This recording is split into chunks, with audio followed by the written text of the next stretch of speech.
When my husband passed away, I kept quiet about the $8 million I inherited. Thank God I did. Because after marrying a gold digger, my son showed up at my house with a notary and kicked me out. I'm glad to have you here. Follow my story until the end and comment the city you're watching from so I can see how far my story has reached. The funeral home smelled like lilies and old wood polish. I sat in the front row, my hands folded in my lap, watching people file past Desmond's casket. 70 years old, and I'd never felt more alone. My husband of 42 years was gone, and the silence in our house would never be the same. Lionel sat beside me, his arm around my shoulders.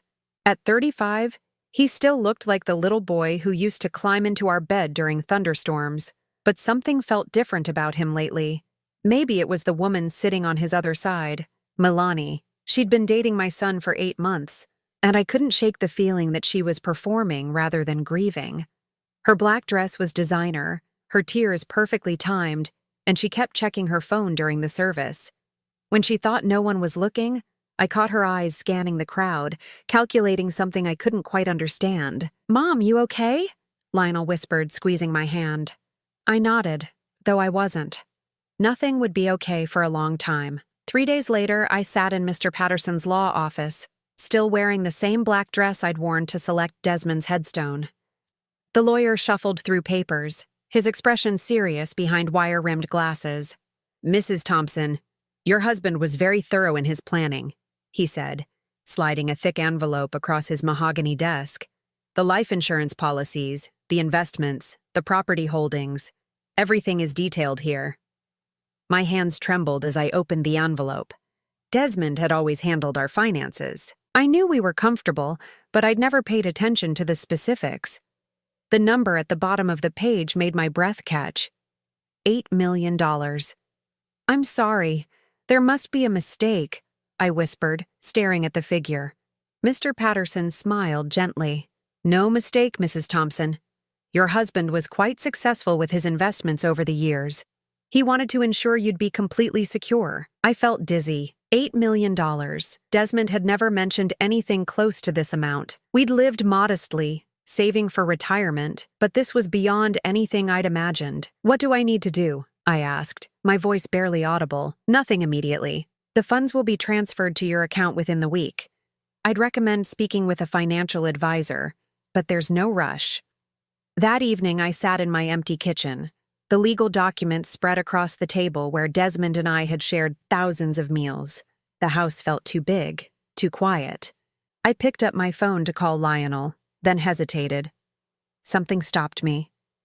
Maybe it was the way Milani had acted at the funeral, or the strange questions Lionel had been asking lately about insurance policies and Dad's investments. Just last week, he'd casually mentioned how expensive it must be to maintain our house, how maybe I should think about downsizing soon. I set the phone down without making the call. The next morning, Lionel showed up unannounced. He let himself in with his key, something that had never bothered me before, but somehow felt intrusive now. "Hey, Mom," he said, giving me a quick hug. "How are you holding up?" "I'm managing," I said, quickly gathering the legal papers from the kitchen table and sliding them into a drawer. He glanced at my hands, noticing the movement. "What were those?" "Just some paperwork from the funeral home. Bills, you know." Lionel's eyes lingered on the drawer for a moment longer than seemed natural. "Mom, I wanted to talk to you about Dad's life insurance. You know, make sure you're taken care of. Did he have any policies through work?" The question felt loaded, though I couldn't say why. "I'm still sorting through everything, honey. It's overwhelming." "Of course it is," he said, but his tone had shifted slightly. "I just want to help. Maybe I could look through Dad's papers with you. Make sure you're not missing anything important." I studied my son's face, searching for the boy who used to ask me to read him bedtime stories. Instead, I saw something calculating in his eyes, something that reminded me uncomfortably of Milani's expression at the funeral. "That's sweet of you, but I think I need to handle this myself for now," I said carefully. Lionel's jaw tightened almost imperceptibly. "Mom, you don't have to go through this alone. Milani and we want to help. She actually has experience with this kind of thing. Her grandmother went through something similar." The mention of Milani made my stomach clench. What kind of experience? You know, dealing with estates, making sure everything's handled properly.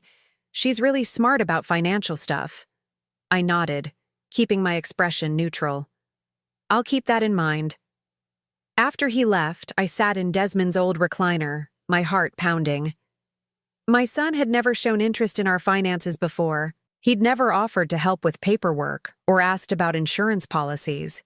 The questions felt rehearsed, like someone had coached him on what to ask. I thought about the $8 million sitting in my account, and a chill ran down my spine. Something told me that keeping this secret might be the most important decision I'd ever make. 2 weeks after my conversation with Mr. Patterson, I started noticing things I'd been too grief-stricken to see before. Lionel's visits became more frequent, but they felt different, calculated. He'd arrive with coffee and pastries, settle into Desmond's chair, and steer every conversation toward money. "Mom, have you thought about what you're going to do with the house?" he asked during one of these visits, his eyes scanning our living room like he was appraising it. I sipped my coffee, buying time. "It's too soon to think about that, honey." I know. But practically speaking, this place is pretty big for one person. The maintenance costs alone must be eating into your budget. Budget. He'd never used that word with me before. "I'm managing fine," I said, watching his face carefully. Milani spoke up from the couch, where she'd been unusually quiet. "Lionel's just worried about you, Mrs. Thompson. My grandmother held on to her big house too long, and it really drained her savings. She wished she'd downsized sooner." There it was again, the mention of her grandmother's finances. I was starting to think this grandmother was either very careless with money or completely fictional. "That's nice of you both to be concerned," I said, keeping my voice light. "But I'm not ready to make any big decisions yet." Lionel leaned forward, his expression serious. "Mom, I get that. But Dad always said you weren't great with financial stuff. Maybe you should let me help you figure out what you're working with. You know, so you can plan better." The words stung because they held a grain of truth. Desmond had handled our finances, and I'd been content to let him, but the suggestion that I couldn't manage on my own, especially coming from my son, felt like a slap. "Your father taught me more than you might think," I said quietly. That evening, after they left, I found myself checking the locks on all the doors, something I'd never done when Desmond was alive. The pattern continued for weeks. Lionel would drop by, always with Milani, always with questions disguised as concern. They wanted to know about insurance policies, bank accounts, investment portfolios. Milani would share stories about her family's financial struggles, how older people often made poor decisions without guidance. "My aunt lost thousands because she didn't understand modern banking," Milani said during one visit, shaking her head sadly. "She was too proud to ask for help." I nodded along, but inside, alarm bells were ringing. Every story seemed designed to make me doubt my own competence. The breaking point came on a Thursday afternoon. I was in the garden, tending to Desmond's rose bushes, when I heard voices from the kitchen. Lionel and Milani were making themselves coffee, and they clearly thought I couldn't hear them. "She's being ridiculous about this," Milani's voice carried through the open window. "Your dad had to have left her something decent. The man worked for 40 years. "I know, but she won't tell me anything," Lionel replied, frustration clear in his tone. "Every time I bring up money, she shuts down. Well, she can't hide it forever. Old people always slip up eventually." My hands froze on the pruning shears. Old people. The dismissive way she said it made my blood run cold. "Maybe we're pushing too hard," Lionel said, though he didn't sound convinced. "Baby, listen to me. Your mom is sitting on who knows how much money, living in this huge house, probably scared to spend a dime. She needs guidance whether she wants it or not. And frankly, that money should be helping us too. We're family." "I know, but..." "No buts. You're her only child. That money is going to be yours eventually anyway. Why should we struggle with the wedding costs and the down payment for our house when she's probably sitting on a nest egg?" Wedding costs. Down payment. I pressed myself closer to the house, my heart pounding. "You think she has that much?" Lionel asked. "Honey, your dad was careful with money for decades. There's definitely something there. We just need to be smarter about how we approach it." I crept back toward the garden shed, my hands shaking. When they found me 20 minutes later, I was calmly watering the tomatoes, my face composed despite the storm raging inside me. "There you are," Milani said brightly. "We were just talking about our wedding plans. It's so expensive these days." "I'm sure it is," I replied, not looking up from the plants. "Mom," Lionel said, his voice taking on that carefully casual tone I'd grown to recognize. "We were wondering, Dad never mentioned anything about savings accounts or CDs, did he? Just so we know what you're working with." I straightened up, meeting his eyes directly. "Why would your father discuss our private finances with you?" "I just meant, if there's anything you need help managing." "I appreciate your concern, but I'm handling everything just fine." The look that passed between Lionel and Milani didn't escape my notice. Frustration, calculation, and something that looked dangerously close to resentment. That night, I sat in my bedroom with the legal documents spread across the bed. $8 million. I thought about Milani's words, about how they deserved this money, how I was just an old woman too scared to spend it. But I wasn't scared. I was angry. My son was discussing me like I was already dead, like my money was already his. The woman he wanted to marry was coaching him on how to manipulate his grieving mother. I gathered the papers and locked them in the safe Desmond had installed in our closet years ago. Tomorrow, I'd call Mr. Patterson and make sure everything was properly protected. If Lionel and Milani wanted to play games, they'd discover that this old woman still had a few moves left. The wedding invitation arrived on cream-colored cardstock with gold embossing. Expensive, very expensive. As I read the details, reception at the Grandview Country Club, dinner for 200 guests, open bar, I couldn't help but wonder how two people who'd been asking about my budget were paying for such an elaborate celebration. "Isn't it beautiful?" Milani gushed when they came to show me the venue photos. "We wanted something really special. I studied the pictures of crystal chandeliers and marble floors. It certainly looks lovely. This must be costing you a fortune."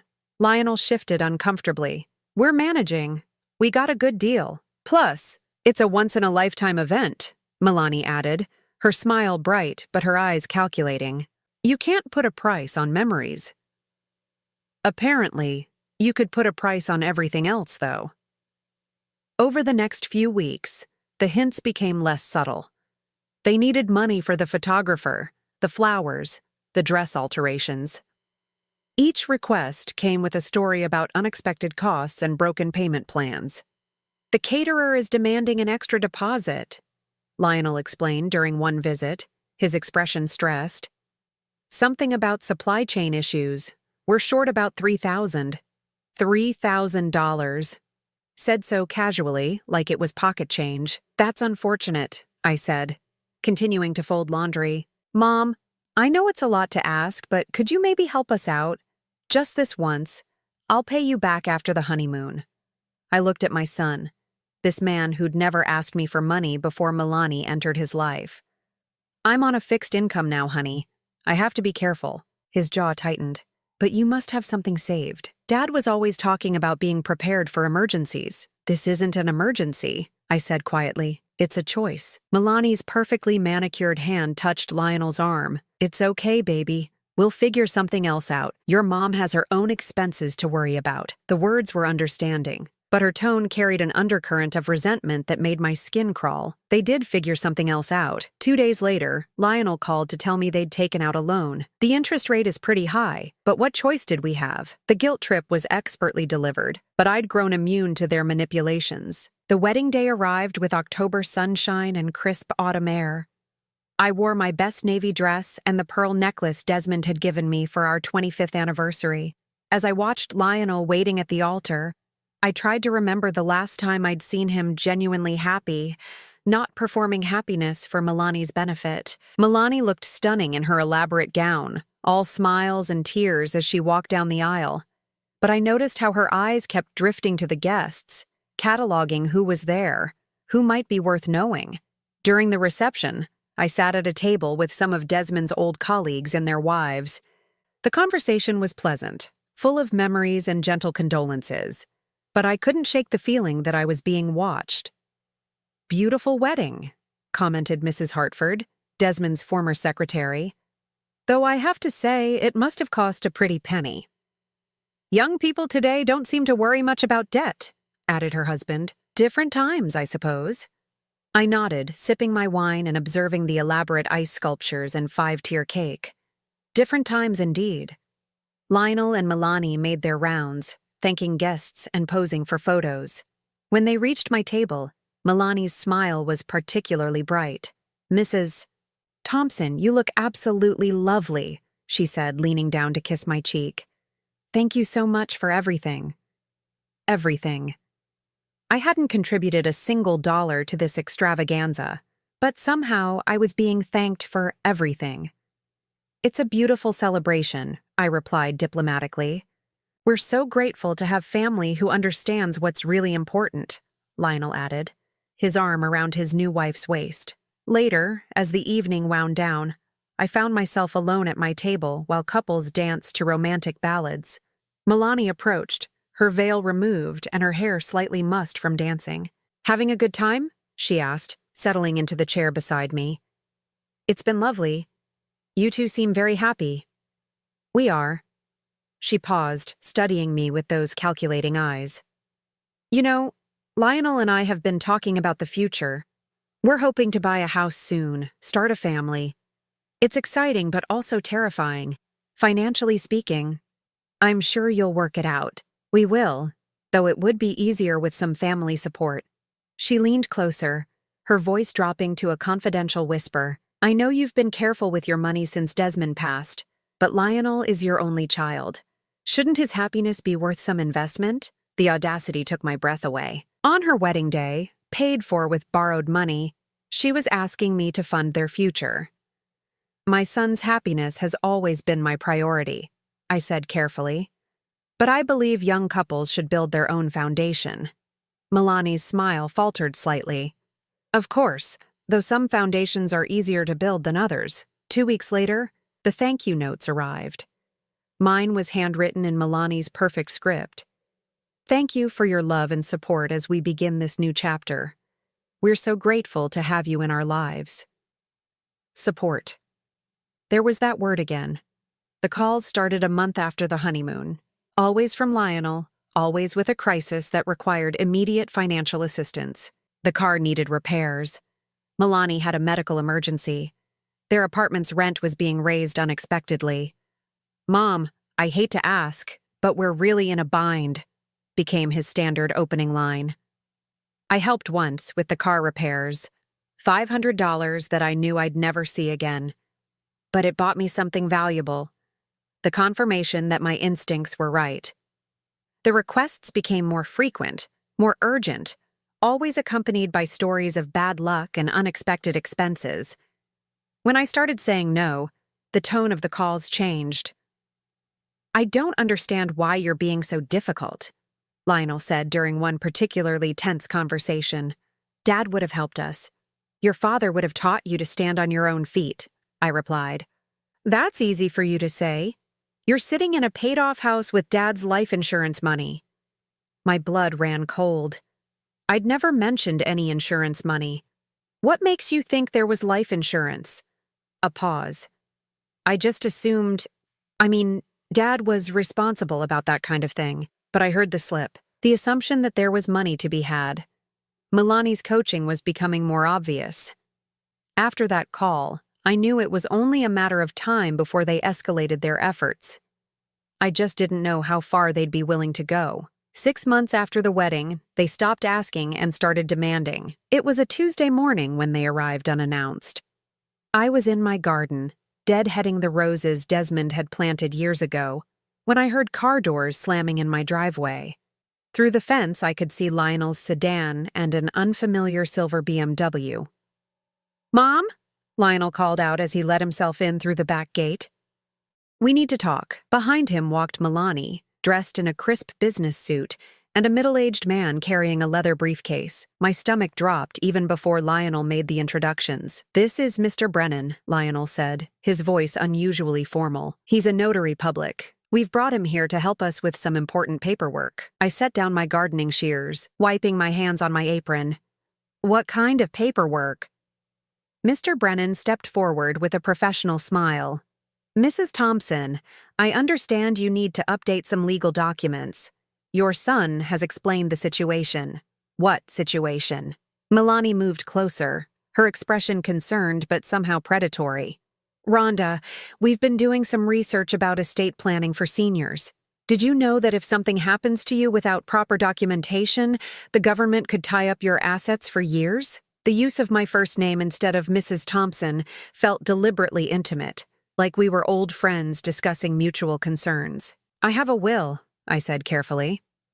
Oh, that's wonderful, Mr. Brennan said, opening his briefcase. But wills can be problematic. They have to go through probate, which can take months or even years. What we're recommending is a living trust with your son as the trustee. Lionel nodded eagerly. It's just a precaution, Mom.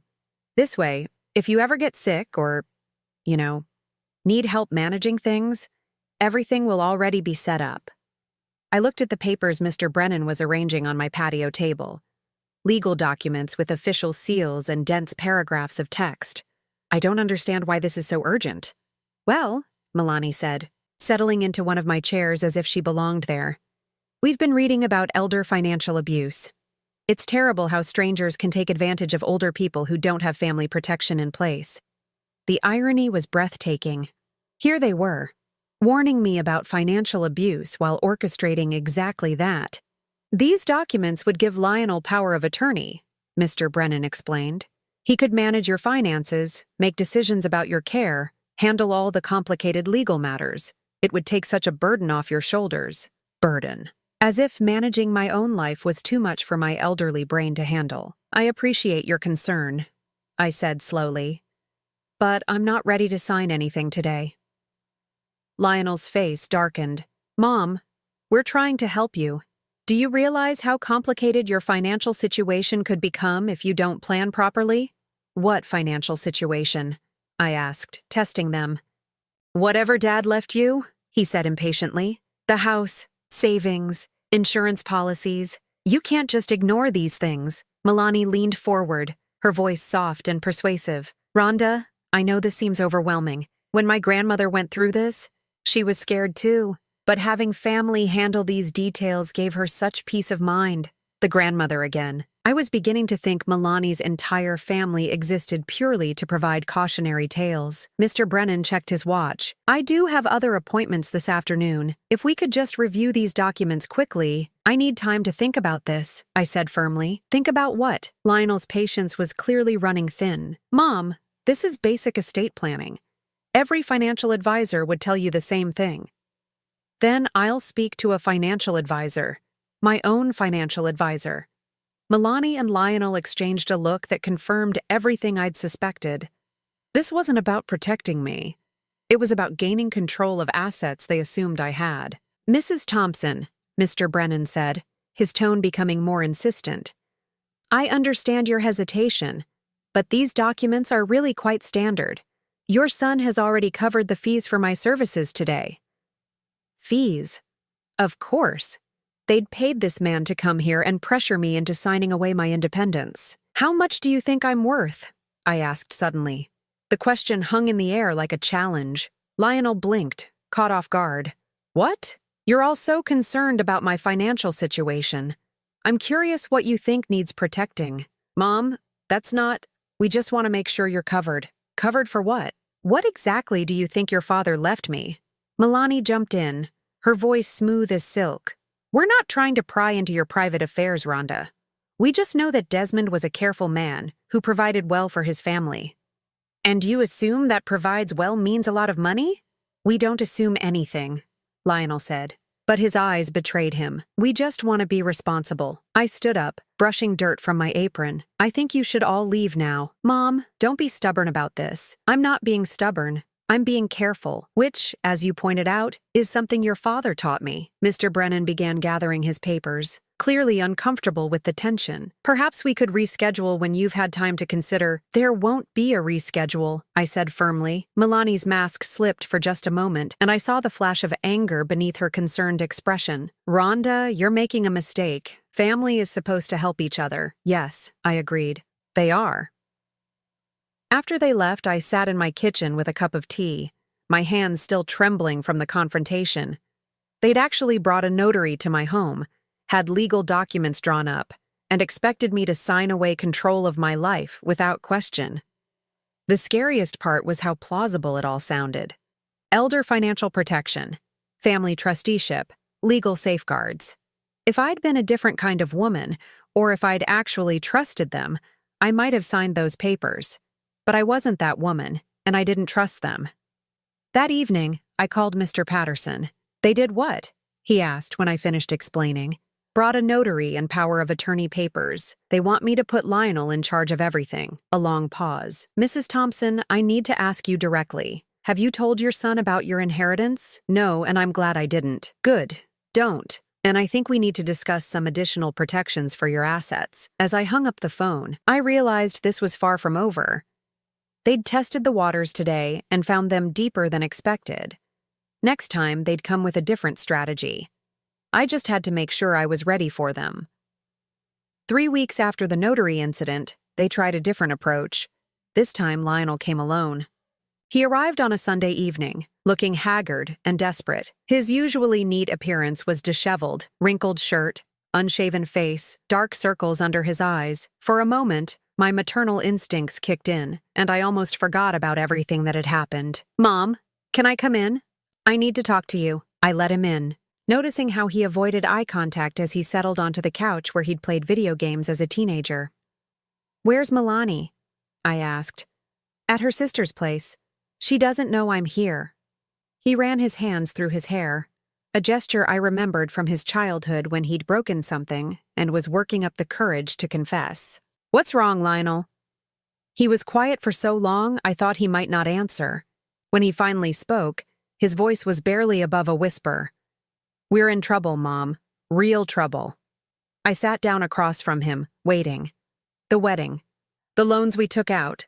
It's all falling apart. We owe over $60,000, and the credit cards are maxed out. Milani keeps saying we need to declare bankruptcy, but I can't. I won't do that to you. To me? Because I know Dad left you something. I know you're being careful with it, trying to make it last. But Mom? He looked up at me then, and I saw tears in his eyes. I'm drowning. For a moment, my heart broke for him. This was my son, the boy I'd raised, asking for help. But then I remembered the notary, the calculated conversations, the way Milani had coached him. How much do you think your father left me? I asked gently. I don't know. Maybe 50,000. 50. 100? I know he had that life insurance policy through work, and you guys were always careful with money. 50 to 100,000. They'd been planning to manipulate me out of what they thought was a modest inheritance. The actual amount would have made their heads spin. And if I gave you that money, what would happen? We could pay off the worst of the debts, get back on our feet. I'd pay you back, I swear. And then what? More emergencies? More crises? His face crumpled. I don't know, Mom. I don't know anything anymore. That's when I realized the truth.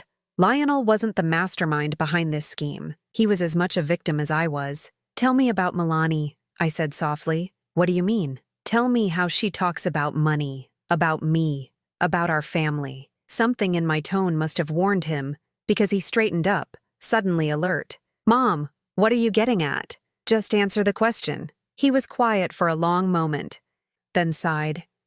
She thinks you're selfish. She says you're sitting on Dad's money while we struggle. She talks about how her grandmother's family helped each other, how that's what real families do. And you believe her? I don't know what to believe anymore. Everything's such a mess. I stood up and walked to the window, looking out at the garden Desmond and I had planted together. Lionel, I need to tell you something, and I need you to listen carefully. He nodded, wiping his eyes. Your father left me $8 million. The silence that followed was deafening. I turned around to see Lionel staring at me, his mouth open. What? $8 million. Life insurance, investments, property holdings. Your father was much more successful than either of us realized.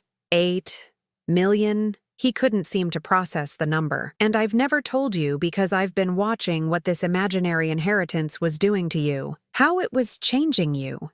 Lionel's face went through a series of expressions: shock, confusion, and then something that looked like horror as the implications sank in.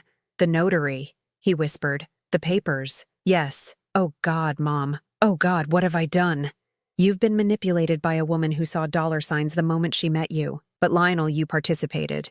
You pressured me, questioned my competence, brought strangers to my home to try to take control of my life." He buried his face in his hands. "I'm so sorry. I'm so fucking sorry." "Language," I said automatically, then sat back down beside him. "The question is, what are you going to do now?" "I don't understand." "You have a choice to make. You can go home, tell Milani about the money, and continue down this path, or you can decide who you want to be." Lionel looked up at me, his eyes red and swollen. "What do you mean?" "I mean your wife married you because she thought you'd inherit money someday. Everything she's done, every suggestion she's made, has been designed to get her hands on what she thought I had. Now you know the truth. What are you going to do with it?" He sat there for what felt like hours, though it was probably only minutes. When he finally spoke, his voice was different, stronger. "She's been playing me." "Yes." "All of it. The wedding, the debts, the pressure about you. She's been playing me this whole time." "What gave it away?" A bitter laugh escaped him. "The grandmother stories. I just realized she told me her grandmother died when she was 5. I felt a cold satisfaction at having my suspicions confirmed." "What are you going to do?" Lionel stood up, his jaw set in a way that reminded me of Desmond when he'd made a difficult decision. "I'm going to go home and have a conversation with my wife. And then I'm going to figure out how to fix what I've broken." He paused at the door, turning back to me. "Mom, will you ever be able to forgive me?" I looked at my son, this man who'd lost his way but seemed to be finding it again. "We'll see." After he left, I sat in the quiet house, feeling lighter than I had in months. The truth was finally out there, and whatever happened next, at least it would be real. I just hoped Lionel was strong enough to handle what came next. The call came at 6 in the morning, 3 days after my conversation with Lionel. "She's gone." His voice was hollow, exhausted. I sat up in bed, instantly awake. "What happened?" I confronted her about the money, about everything. "And Mom, you were right about all of it." I waited, letting him find his words. "She admitted it, said she'd been researching you and Dad from the beginning, trying to figure out what you were worth. She even hired someone to look into your finances, but apparently Dad was really good at keeping things private." My blood ran cold at the thought of strangers investigating my life, but I stayed quiet. "When I told her how much money you actually have, her whole face changed. She started making plans immediately. How we could contest Dad's will, claim you were mentally incompetent, force you into a care facility so we could manage your assets. Dear God, I told her I wouldn't be part of it." That's when she showed me who she really was. His voice cracked. "She said I was pathetic, that I'd blown the biggest opportunity of my life because I was too weak to stand up to my mother. I'm sorry, honey. Don't be. You tried to warn me, didn't you? All those times you seemed uncomfortable around her. All those questions you didn't answer. You were protecting yourself. And protecting him too, though I didn't say so. She's filed for divorce," he continued. "Took half our wedding gifts and cleaned out our joint account. Left me with all the debt." I closed my eyes, feeling a mixture of relief and sadness. Relief that the threat was gone, sadness that my son was hurting. "What will you do now?" "I don't know. Declare bankruptcy, I guess. Start over. Try to figure out who I am when I'm not being someone else's puppet." We talked for another hour. He apologized again, and this time I heard something different in his voice. Not just remorse, but understanding. He was finally seeing clearly. After we hung up, I made myself breakfast and sat in my garden with my coffee, watching the sunrise paint the sky pink and gold. For the first time in months, I felt truly peaceful. Over the next few weeks, Lionel and I began the slow process of rebuilding our relationship. He declared bankruptcy, moved into a small apartment, and got a job at a local hardware store. He visited me every Sunday, and gradually, I began to see glimpses of the son I'd raised. "I keep thinking about all the things she said about you," he told me during one of these visits. "How selfish you were. How you didn't understand what family meant. But you were the one acting like family. You were protecting me even when I was treating you terribly. You weren't yourself," I said simply. "That's no excuse. I chose to listen to her instead of trusting my own mother." It was true, but I could see he was punishing himself enough without my help. 3 months after Milani left, I made a decision that surprised even me. "I'm selling the house," I told Lionel during one of our Sunday visits. He looked up from the photo album we'd been going through, pictures of him growing up in this house. "Are you sure?" "I'm sure. It's too big for one person, and I'm ready for an adventure." "What kind of adventure?" I smiled, feeling excited for the first time in years. "I'm going to travel. See all the places your father and I talked about visiting but never made time for." "Mom, that's amazing. I've already talked to a travel agent. I'm starting with a Mediterranean cruise next month, then maybe New Zealand in the spring." Lionel grinned, and for a moment he looked like the little boy who used to beg me to take him on adventures. Dad would have loved that. Yes, he would have. The house sold quickly to a young family with 3 children. I watched them walk through the rooms where I'd raised Lionel, where Desmond and I had built our life together, and I felt nothing but happiness for them. I kept a few meaningful pieces: Desmond's favorite chair, our wedding china, photo albums, and donated the rest. 42 years of accumulated possessions reduced to what would fit in a small storage unit. It felt liberating. Lionel helped me move into a beautiful senior living community downtown. Not because I needed care, but because I wanted the freedom to travel without worrying about maintaining a house. "You know," he said as we arranged my furniture in my new apartment, "I used to think Milani was sophisticated because she wanted expensive things. But this is real sophistication. Being able to let go of things that don't matter anymore." 6 months later, I sent him a postcard from Santorini. The picture showed white buildings cascading down a cliff toward impossibly blue water. On the back, I wrote, "The sunset here reminds me of the ones we used to watch from our back porch. Save some Sunday dinners for me. I'll be home in 3 weeks." But home didn't mean the same thing anymore. Home was wherever I chose to be, whoever I chose to share my time with, whatever adventures I decided to pursue. I thought about Milani sometimes, wondering if she ever found another family to exploit. I hoped not, but mostly I just felt grateful that she'd shown me how strong I really was. At 70 years old, I'd learned that the most powerful thing you can do is say no to people who don't have your best interests at heart. Even when those people are supposed to love you. Especially then. The inheritance Desmond left me wasn't just money, it was freedom. The freedom to choose my own path, to protect myself from manipulation, to live the rest of my life on my own terms, and I intended to make the most of every single day of it. Now I'm curious about you who listened to my story. What would you do if you were in my place? Have you ever been through something similar? Comment below. And meanwhile, I'm leaving on the final screen 2 other stories that are channel favorites, and they will definitely surprise you. Thank you for watching until here.